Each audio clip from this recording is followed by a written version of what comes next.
What's happening? How you doing? I'm good, man. How are you? Idris? Yeah, good to see you, Faze. How are you? I'm wicked. It's like Christmas Day. It's like I've been waiting for this moment. Last night was literally like Christmas Eve. 12 o'clock came. Album was released, but we were in the house. I mean, it was like five of us in the house. You can't really share it. Whereas now, see your face, see lots of my friends on this. I just feel like it's public, but it's dark here. Still, Congrats. it feels a bit like the middle of the night. What time is it with you in Australia? Congratulations. It's 5 o'clock. 5 p.m. Yeah, 5 p.m. Yeah. How long have you been out there? I literally got to Sydney about 3 days ago, and I'm on quarantine again for 2 weeks. We'll get back to that in a minute. It feels like you've been in quarantine a lot. Oh man, this has been the year. All of us have really, but I feel like I was probably one of the first to go into proper quarantine. Oh man. But no, it's cool, man. Sydney's a wicked city. Have you ever been? I have, yeah. I went there with Craig David many years ago. Did some great shows. Ran around the botanical gardens. Is it? Yeah. Where are you in the middle of Sydney? The days of freedom. Yeah, I'm in the middle. Yeah. I'm right in the middle of Sydney. And how long are you going to be out? For a while. I'm shooting a film here, so probably into 2021. Like wow, spring. Yeah. Are we gonna have to be working remotely then? Yeah, you know it. I wasn't gonna say nothing, but you know it. Oh, I miss you, man. I miss you too, brother. It's been good to... Our relationship was actually formed. I was going to say formed online, but that sounded weird as it went into my head. Do clarify. Please, clarify. I wanted to work with you for a long time. I spoke to your lovely manager, Katie, and she hooked us up. But at that point, I was so deep into my record that I was just, like I'm a kid in a sweet shop. Someone approached me to work with you. Of course, I'm in. But then there was a side of me that thought, but also, I need to work with Idris, but I have this section on my record, 12 Questions record, that is about fear and this passion from the Secret DJ book. And I just want to thank you now in front of everybody and to say that you're in Albuquerque. Yeah, on quarantine again. My only view of Albuquerque, without any disrespect to anyone from Albuquerque, is Breaking Bad. So I thought you would hold off on this kind of motel somewhere. Yeah. Walter White driving by, and Jesse. That was my only thing, but in this desert. I wish. And we started talking, and you got the concept immediately. I remember playing you the piece of music, and you got your Shure SM7. You had an SM7 mic, but all the technical guys out there, and you smashed that vocal. Oh man, thank you, man. Listen, it was, I'm actually like sort of really pleased to hear that, because I wanted to work with you way longer than you probably ever wanted to work with me. And to hear you say that is heartwarming. But when Katie hooked us up, I was like, really? What? I couldn't sort of quite believe it, you know what I mean? Because your body of work is a signature, isn't it? And I was like, I just feel like, if you're going to put an album, to be a part of that was just like a real sort of special ask. I would have read the phone book on that album for anything, you know what I mean? But yeah, and it's interesting because like I was on quarantine out in Albuquerque and had my setup. I heard that piece of music, man. I just, and you put me onto an amazing book, man. The Secret Life of DJs. That's a really good book. I could relate. But no, man, I mean, I'm sort of very proud to be a part of it. The album's bonkers. Everyone that's on it. I mean, dude, you really put your foot into it. Um, I did. how long, I think you told me this before, but how long was you working on that record, the whole album? 15 months or Jeez. 30 years, because I feel like it. Do you feel, I mean, I feel that. I feel like it's everything that I've ever, everything's come out onto that. What was the Michael Jordan thing they said, like, leave nothing, or leave everything on the court? Yeah. I feel like that. I feel like the happiest sort of amoeba that's in a studio. I feel like empty, but it's the most incredible feeling that everyone it's like my dream list. So to be sitting here talking to you, obviously on this time zone that coincidentally always worked for me and Santan Dave. Santan Dave is the only other person I talk to at this time of the morning. I get up really early and he's just going to bed. So I know that if I ever need him to like prove a mix or ask him anything, 7 a.m. is like, good. I'm up at 6 and I can always get an answer out of him. That's wicked. I know that. time. I'm gonna send you all my demos proper at 6 a.m. So you've got no excuse now. Please. And I want to say that, you know, out here on this thing, that your new music that's coming is on another level. People don't quite, I don't think, realize what you've been cooking up. Yeah, mate. I think that if I'm honest, you know, when I met you, there's a junction of exploring. You know what I mean? People know that I make house a little bit, and I'm known to spit 2 bars and ting. But the junction I met you is really about sort of kind of diversifying the music a little bit. And I'm not kidding you, man. Like, your encouragement on really, really rough demos really encouraged that. So I kind of do attribute a lot of that sort of growth that I've been doing in terms of musically to some of the, you know, feedback and just paying attention to what I was doing as well to you. So, and then obviously, you know, like, when you get asked to be on someone like your album, it's kind of like a bit of a validation as well, isn't it? It's kind of like, okay, wow, so must be doing something all right. You know what I mean? I might be on Fraser's album with some of the greatest artists of the world and the UK especially. So, yeah, man. How do you stay so humble? Talking like humble, it's African parents, man.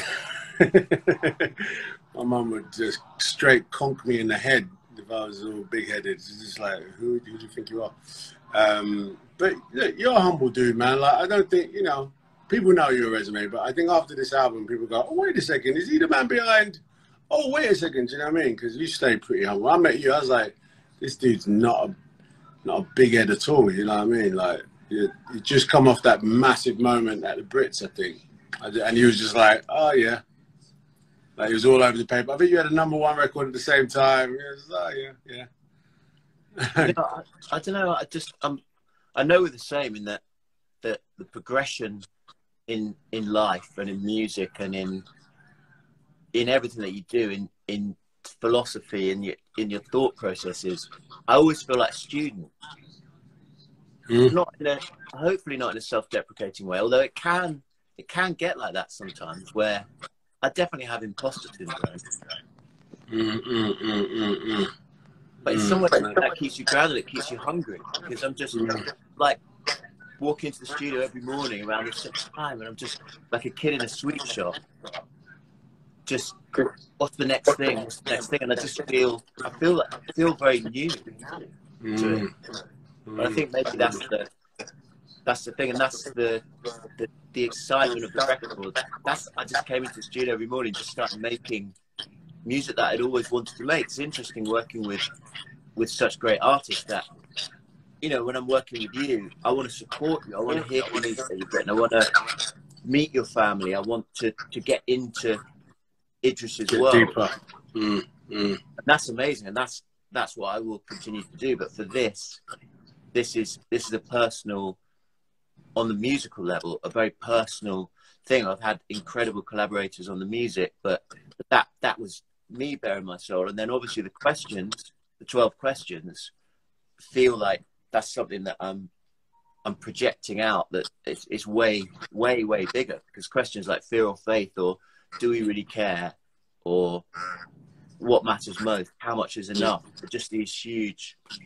And I was thinking about your post yesterday, and a lot of the questions are one thing or the other, so they're polarizing questions.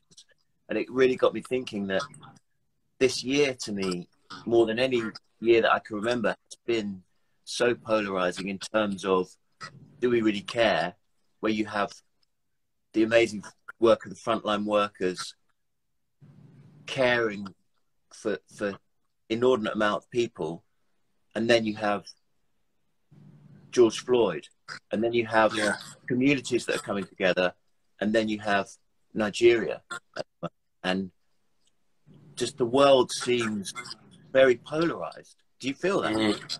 Yeah, like without a doubt. And for a while, I mean, most of this year has been like that. You know what I mean? It's like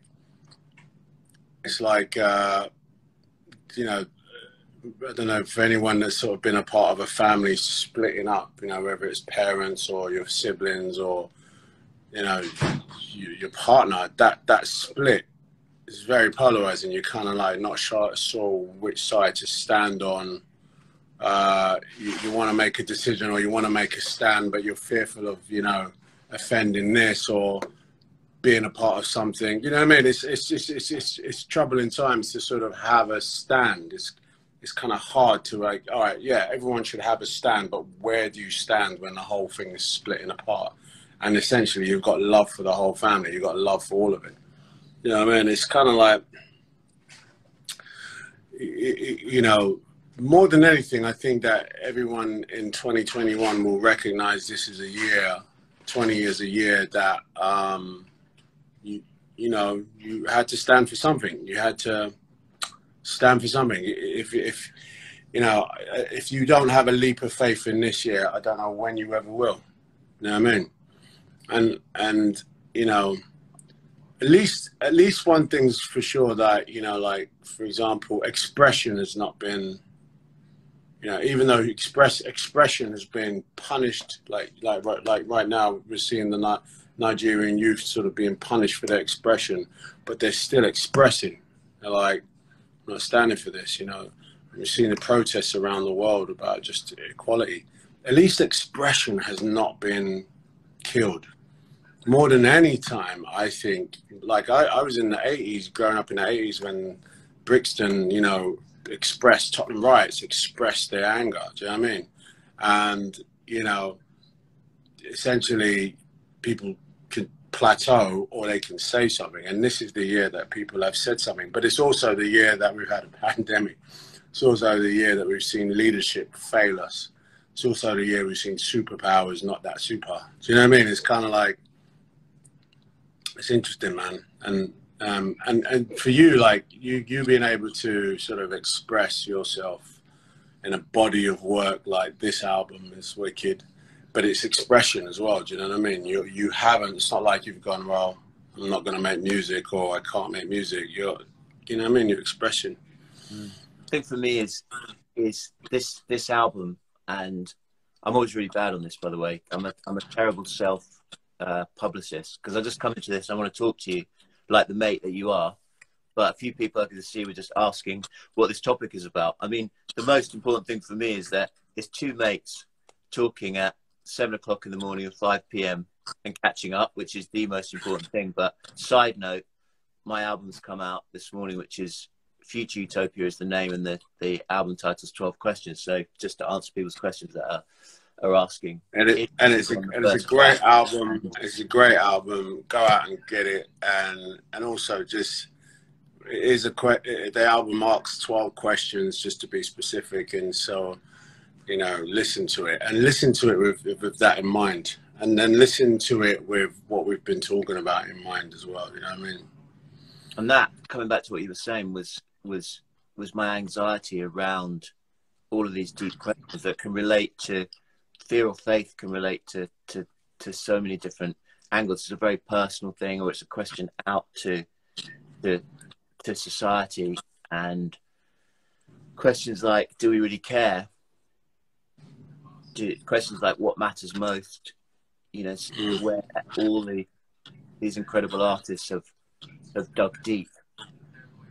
It is really me searching to find some kind of truth, which has been this past year really has been a journey of self-exploration in terms of me learning about life through you. I told you about going to meet Albert Woodfox, the in New Orleans, and just sitting in a room with a guy that was locked up for 43 years in a 6 by 3 feet cell for 23 hours a day. And I was able to ask him, what's the cost of freedom? And I mean, his answer is obviously on the record, but was born out of this 2-hour chat that we had on everything. Literally went through the whole range of emotions, and it was just incredible to be talking to him and to have been talking to you along the way, and all the artists that have collaborated.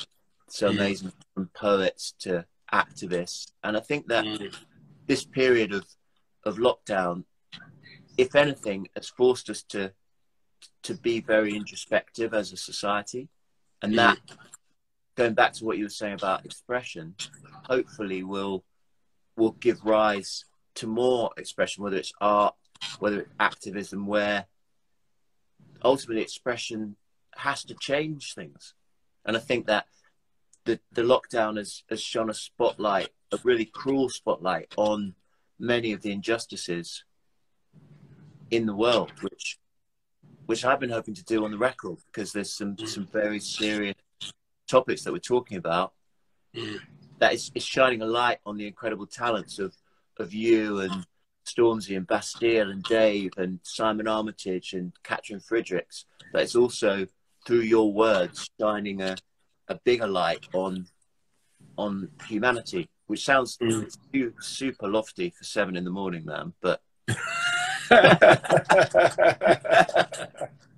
listen, man, it's Christmas Day, like you said, you know. You can open all your gifts and just have them. Let me ask you something, though.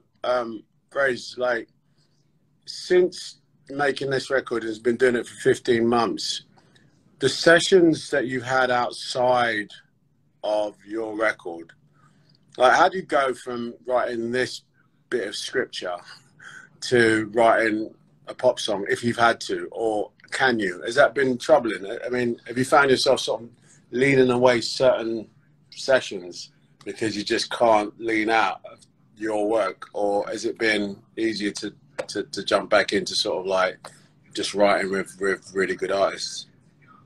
That's really hard, because this is like this has taken everything out of me, and I think that there naturally has to be a period now of, well, obviously promoting the record, which I'm going to be doing, I'm committed to doing, because I think that this record is a record as a whole. Like you said, it's a record to be designed to listen from start to finish. And I'm a new artist, you know who I am because you're a music lover, but I'm going back to being humble and not being self-entitled about anything. I'm just bringing out a new record, so I'm like the new kid in town that's got some really amazing friends that has managed to pull onto the record, and so my work just begins now. But I do think that going back to our relationship, the sensitivity, I would always call myself, I'd like to think of myself as an empath, someone that can try and understand and get into someone else's world. But I think now, I guess you can only be sympathetic when you haven't been in the situation of releasing your own record. But now I feel like I can really be empathetic for you. So there's a real sensitivity that's grown, because I realize how much, and I'm not singing or rapping on this record, but I'm putting my name forward onto this, and it's deeply exposing. Yeah. You put yourself up there. When you've produced a record with someone, obviously you feel so close to it, but ultimately that person whose name is on the record goes forward, jumps off the cliff, or whatever analogy, goes into battle, and you're open. You're completely open.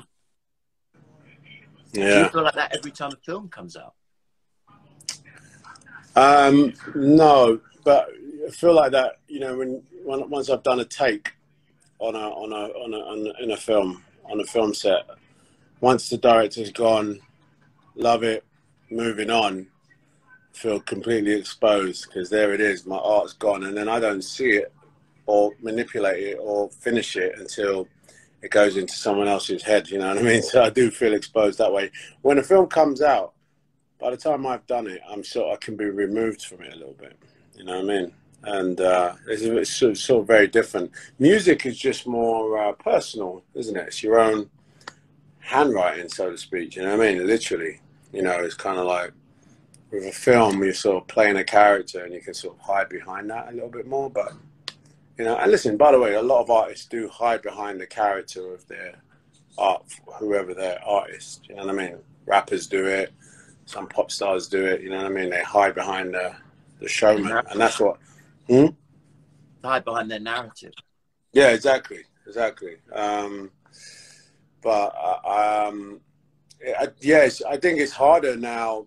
2020 is one of those years. I saw this little snippet of Tupac talking, and he was like, you know, when he was younger, and they asked him, well, what do you think the music's going to be like in the future? And he said, it's just going to be party, jiggy. He said, because unless, you know, they're not going to let you say anything meaningful. And if they don't let you say anything meaningful, you're just going to hear party music. And, you know, it was kind of profound to hear him say that, because, you know, there aren't that many artists that actually can say what they really think. They've got to say what sells. And, you know, and that's fair enough. That's the commerce of life, you know what I mean? But at the same time, there is always space for music like yours and writing like yours, and, you know, where actually you're really tackling some serious issues or tackling some hard questions and making that into an art form, into music. Even in film, you know what I mean? Like, I sprinkle between making a superhero movie and making a very small movie that has something to say, and that sprinkle is basically balance. You've got to have a little balance, you know what I'm saying? You can't make movies all about something. You need people need entertainment, they need escapism. But at the same time, man, you know, there's nothing more satisfying when you make a film that is entertaining, but at the same time it's saying something. That's like the sweet spot. But if that was easy, everyone would be doing it. Do you know what I mean?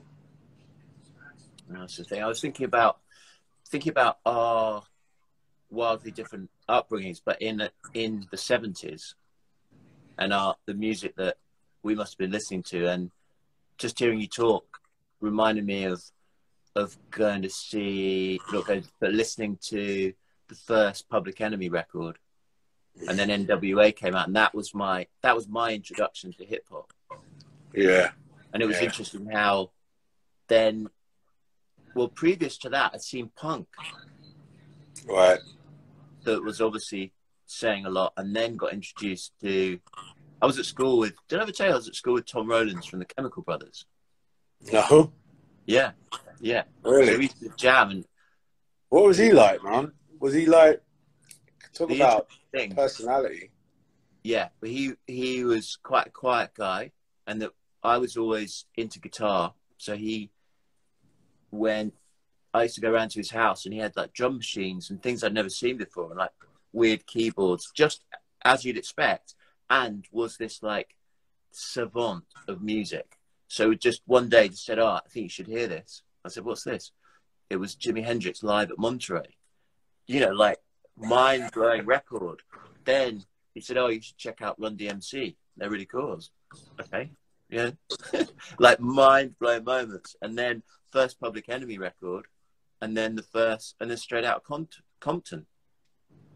So this, you know, he's like one of these people, and I've gone on to obviously love his career, and we didn't talk for years because he didn't make the mistake of not doing any work for his A-levels, so got to go to Manchester University, and I made the mistake of partying a lot doing my A-levels, so had the opportunity of going to Woolwich. Not that that's a bad place, but then dropped out of college because it wasn't somewhere I needed to be.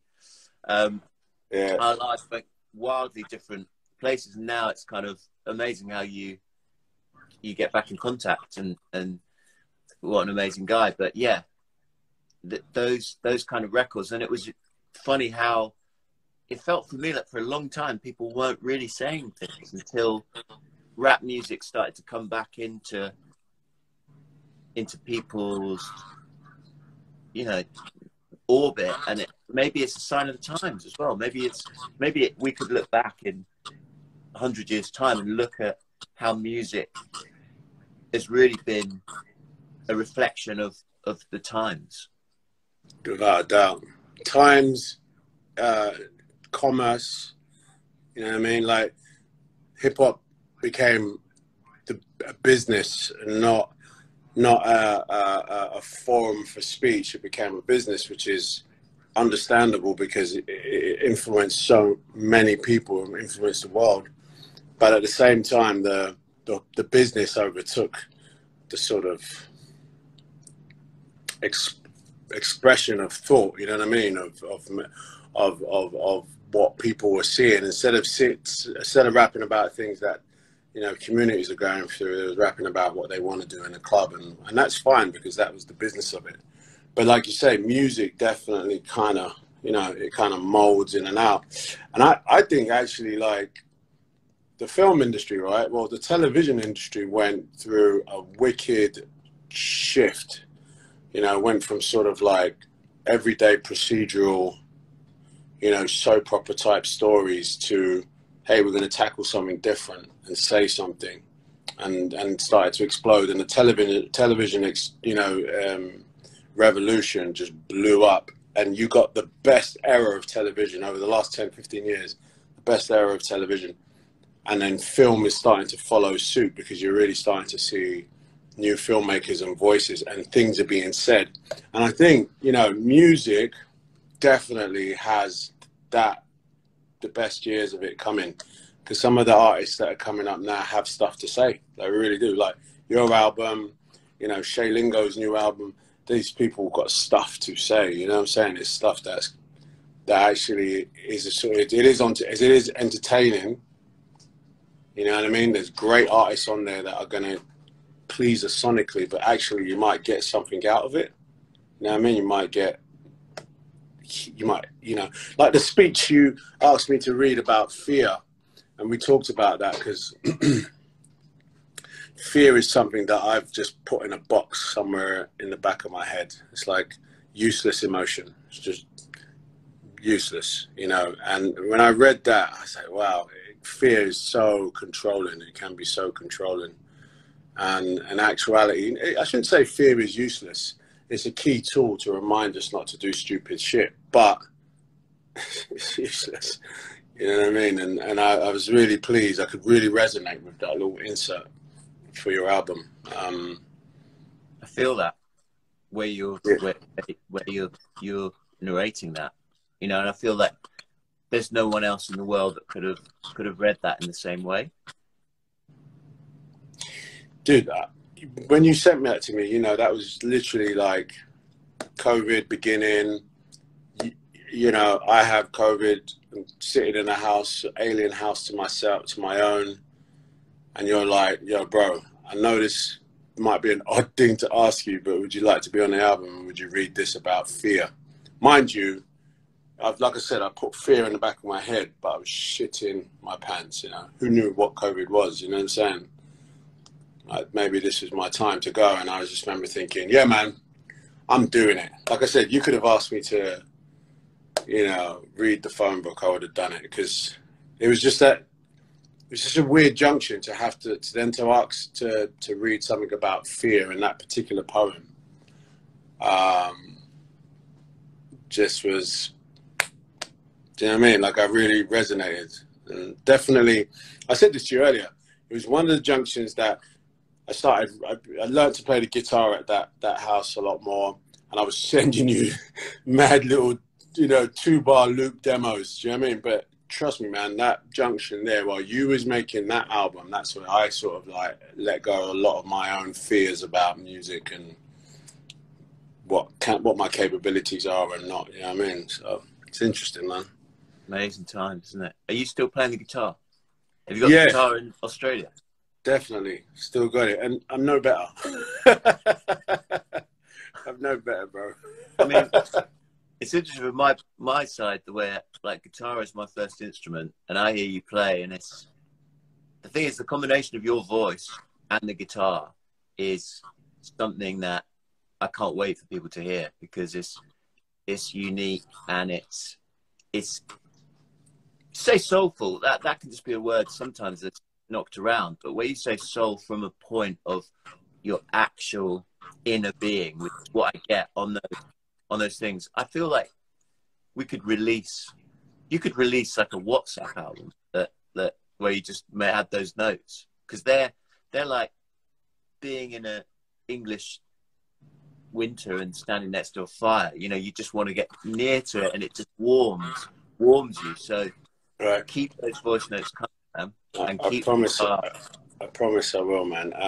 I think painful was some of them, and then soulful a little bit. well, the pain in your voice is from within, but for me, it's never pain. I mean, it's like your heart is bleeding onto those WhatsApp messages. So if we can capture that on a record, it's gonna be an amazing moment. You know, 100%, man. 100%. But listen, less about me, man. Like, I really want to ask you why the album's called Future Utopia. Well, I thought about, I mean, it's my record, so the natural thing would be to come out with my name, but the more I thought about it, the less, this feels like a huge collaboration. Everyone on the record, and there's so many people on there, and I think everyone is moving towards utopia, whether you think about it or not. For me, the future utopia is a place with equality and kindness and diversity and hope. Everyone's hopefully moving towards that, and I would say that the record, I'd love to feel that people get to the end and feel that sense of hope, feel that sense of positivity, because that's, without hope, we don't really have anything else. Because if you can't wake up, however bad things are, if you can't wake up feeling that today is going to be in some way better than the last, then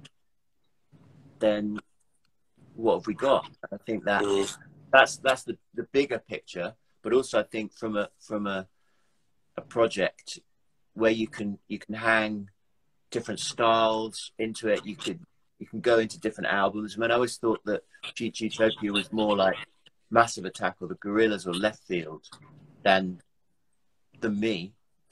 You know, I don't want to feel like I'm hiding behind anything, because I'm front and center of it all. But it just gives you way more scope to do fun things. Like, think of the things that we could do in the future on Future Utopia. It's mind blowing. I mean, obviously, I'm going to want you to work with you on all my next records, but think with someone like yourself, like, it would be a song. It would be a song. So it just gives you that freedom not to be hemmed in, I think. And also, I think if you put it just becomes the name of some nerd that spent most of his life in a studio, which doesn't feel particularly exciting to me, you know, because that's me, and I'm a regular guy that gets up early, goes for a run, starts playing on the synths, and that's what it is. I want to feel like it's something else. Yeah. It's a great name. It's a hopeful name, you know what I mean? And I saw someone. Yeah, I was just going to say, someone mentioned the artwork. The artwork's bonkers. It's like, who did that? It's an amazing guy called Ori Tur from Tel Aviv. We're working with this company called Pentagram, who do these incredible album covers and branding and put it all together. And they discovered Ori, and so from the beginning I was thinking about artwork, and we'd go, you know how Sarah is amazing sculptress, and so really getting into her art. So we'd be going to galleries and we'd be seeing all this amazing art, and I saw some incredible Japanese 80s animation and illustration, and I really liked that. I was just taking pictures everywhere that I went, and I had album covers like Miles Davis's Bitches Brew, but through to some of the prog rock albums which Mike Dean did that artwork, like Yes, and a lot of the Jethro Tull and those kind of 70s, and they all had like lots of different meanings in the artwork. So you could look at it and you could see. So I wanted to try and weave in 12 questions. So if you look at it, there's like, why are we divided when we're so connected? There's like an unborn baby where the umbilical cord is a power supply, and it's immediately plugged in to before it's been born. So it's like when you get into it and you get into the album, and then you see the artwork, like there's all these different threads of like $1 Million Bill. How much is enough? There's a coffin with all this money coming out of it. It's wild. It's wild. It's one of those album covers that represented the record, and I can't wait to send you the vinyl, because obviously we see it on our tiny pixels on our phones, but when you get home and you've got that vinyl waiting for you, and you can play it, it's going to be a good moment. I can't wait, man. I won't even play it. I need to get 2 copies, one that I don't open, one that and then one that I can put on the wall, and then one that I can play. I can't wait to come to your studio when you're back. But you're not back till next year. Yeah, not for a while. So I'd say probably April. Wow. No. Is everyone out there with you then, or is it just you? My wife's with me, yeah. Oh, great. Yeah. I love. But I miss my kids, man. But I'm happy to be working, if I'm honest, but at the same time it's kind of like just being out in the world, and the world's so office access is a little bit unsettling. Nothing better than home, innit? Yeah. So, well, take our love from us to you in general, but specifically from me to you, Idris, and I love to be able to say in front of everyone that I'm eternally grateful for you being on this record and doing what you do in culture and in life, and to encapsulate that tiny, well, huge part of you, but that section on that record just resonates from the journey, the start of the record to what you do. It sets it up. It's the first track, and I think that the reaction when I play this record to people, and you're in the Alicia Harris opens it, who is this amazing spoken word poet, into the like primal screamy kind of Led Zeppelin-y track with Mickey Echo, and then it just breaks down into this string section, and there you come, and people just their jaws hit the floor, and they say, "What is that? Did you get it?" And not from the fact that it's you, but from the fact that like you just draw people into this world of fear, and it's just chilling. And to start the record off with that is just the for me, like my finest musical moment, honestly, because I think you're just left with, when you see a scene in a film and you just think, I don't really know what to make of this, but I know that I want to listen to more. You've helped me achieve that, man, and I'm just eternally grateful. Bro, appreciate you saying that, man. But it really is, I'm a small part of it, man. Like you lay that sonic down, man, for me to jump on. So congratulations, man. I mean, and what a time, man. Like I hope, that this album doesn't get lost with the weight of distraction. You know what I mean? I think people really, that's why it's so good for us to have a real honest conversation about it, and not trying to plug it, just getting an opportunity to talk to you about it. You know what I mean? While people are definitely like, I hope that people support it, and you know what I mean, because it deserves a really good listen, and I think it would be a great, like a good movie to just sit and listen to that this weekend. Definitely do that, man.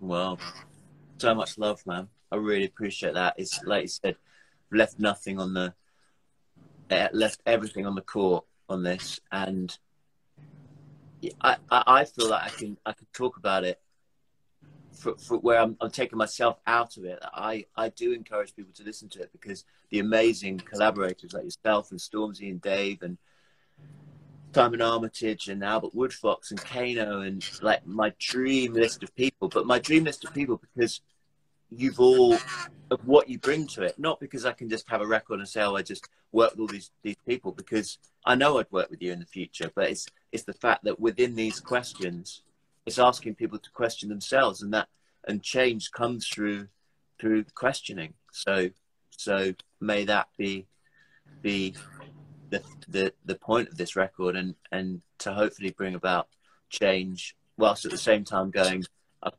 kind of like his snare pattern on that third track. You know, $1 Million Bill. Yeah, that bass line's quite good on that. It's definitely the double. Don't get me started, bro, because that'd be another live. You don't get me started. You know, I'm ready for the production notes talk. I'm all over that. You know that.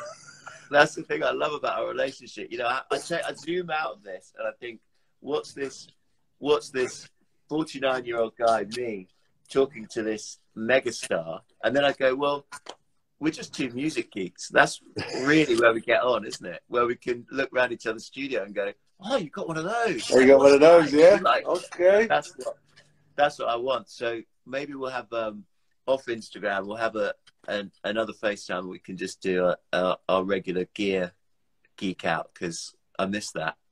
Definitely, man. I've got this song that I want to send you as well, that just have a listen. I just finished the demo, and I'm keen to hear what you think of it. You know what I mean? I'm all ears. I'm all ears. Well, we send you love. We send you so much love, man. Congratulations. And I just want to say, I see a lot of people putting Nigerian flags up as well. And, you know what I mean? Like, absolutely wanting to show solidarity for what's happening there as well, man. I know we spoke about it earlier, but it's madness, man. It's madness. It's sad. Your posts and your words, you know, you're always at the cutting edge of what is going on, and I really respect the fact that all the things that you do, but the way that you choose your platform always so wisely and always so intelligently to bring about awareness of so many atrocities that are going on, and obviously Nigeria at the minute at the centre of people's thoughts. So I just want to let you know, I really respect that, Idris, man. Appreciate that, man. I mean, appreciate it. But it's good to see your face, man. Great to see your face. Have a great evening. You too. People, support the man. He's a G. And good morning, the UK. I miss you guys out there. We love you, man. Love you too, bro. Remote working. If you're there till April, then we need to get your record moving. 100%. I'll send you some stuff, man. All right, man. Can't wait. Well done, Fraser. Good luck. See you later, bro. Take care, man.